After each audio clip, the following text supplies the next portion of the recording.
तकदीर है सजना तुम्हारो रमरियो।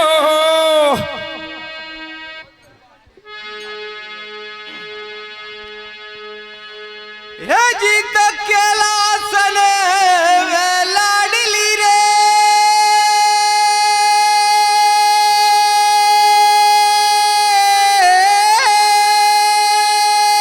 भैया ओ जी अब काई रे वावे सारे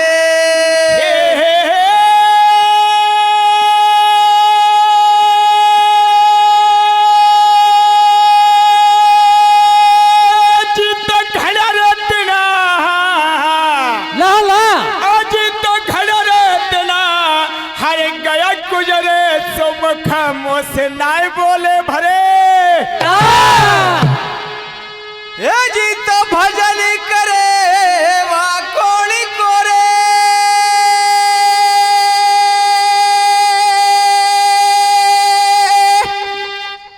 ओरे भूतन करे भोलेनाथ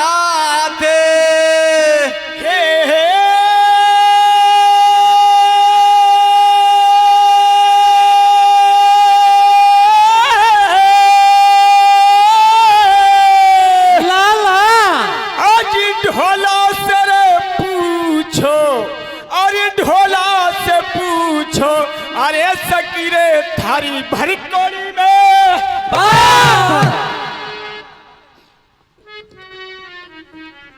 हाँ तो मेरे परम सम्मानीय श्रोताओं, भक्तमाल का ये छोटा सा प्रसंग हम आपके बीच लेकर आए हैं जिसका शीर्षक है भक्त की परीक्षा।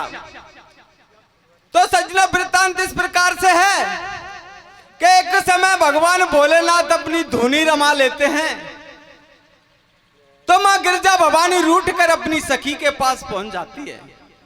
कहती है कि हे सखी, अब कैलाश में रहवा में कोई सार नहीं है। अरे हमारा ढोला तो हमेशा धुनी में रमा रहता है। बहन घड़ा दिना बीत गया, ये भोलेनाथ मेरे सन्मुख देखा तक नहीं है। इसीलिए हे सती, अब कैलाश में रहवा में कोई सार नहीं है। सज्जनों, मां गिरजा भवानी की सहेली उनसे कहती है कि हे सती, अरे अपनी बाचा में लेकर पूछो तो सही कि ये सारा संसार आपका भजन करता है तो भोलेनाथ आप किसका भजन करते हो। सज्जनों, मां गिरजा भवानी अपनी सहेली की बात मानकर भगवान भोलेनाथ के पास पहुंच जाती है। कहती है कि हे भोलेनाथ, आप किसका भजन करते हो आज आपको बताना ही पड़ेगा। जब तक आप बताओगे नहीं तब तक मैं अन्न जलपान ग्रहण नहीं करूंगी। सज्जनों, मैया पार्वती की हट को देख भगवान भोलेनाथ उनसे कहते कि हे पार्वती, मैं अपने भक्तों का भजन करता हूं और इन भक्तों के तप पर ये पृथ्वी टिकी हुई है। पार्वती, इस संसार में भक्तों की बड़ी महिमा है।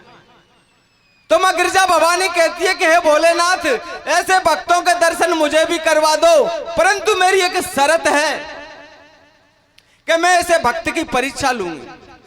सज्जनों, भगवान भोलेनाथ मन में ठान लेते हैं और मां गिरजा भवानी को लेकर अवधपुरी पहुंच जाते हैं।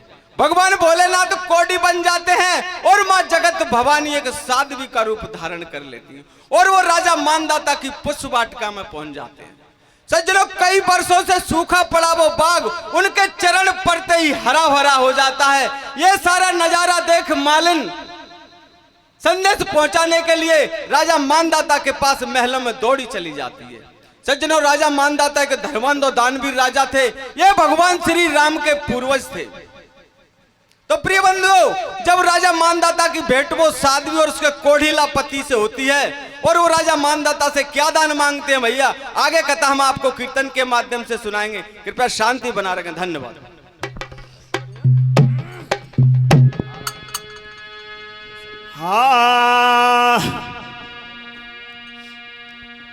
हरे हरे कुण का भजन करे मिठे बोला, हरे कुण का भजन करे मिठे बोला, रे हमारे समझ नहीं आया वो कुण का भजन करे मिठे बोला, हरे हमारे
में सब कहवे ढोला तो से जगत पिता वरदानी ढोला मारा जगत पिता वरदानी अरे आ जग में सब कहवे ढोला तो से जगत पिता वरदानी ढोला मारा जगत पिता वरदानी अरे या जग में सब कहवे ढोला तो से जगत पिता वरदानी ढोला मारा जगत पिता वरदानी अरे तारी महिमा सब देवन ने नाना बात बकानी ढोला मारा नाना बात बकानी अरे थारी महिमा सब देवन ने नाना बात बखानी ढोला मारा नाना बात बखानी अरे तारी महिमा सब देवन ने नाना बात बकानी ढोला मारा नाना बात बकानी अरे थारी महिमा सब देवन ने नाना बात बखानी ढोला मारा नाना बात बखानी ये या दुनिया में सजना हो तेरो पर नहीं पाया वो कौन का भजन करे मिठ बोला रे हमारे समझ नहीं आया कोई का भजन करे बेटा पूछ रही हमारी समझ नहीं आया कोई का भजन करे बेटा बोला रे हमारी समझ नहीं आया अरे पूछ रही गोरा महारानी रे पूछ रही गोरा महारानी नाय खाओ नहीं और नीर सती रे तेरे आठ ठानी रे बोल रहे हो गिरजा को ढोला रे बोल रहे हो गिरजा को ढोला हो तक देरन का लेख भेद से वे शंकर ने खोला अरे भगतन किया जप दिन रहन देख में माला प्यारी रे वो ये तो है मेरे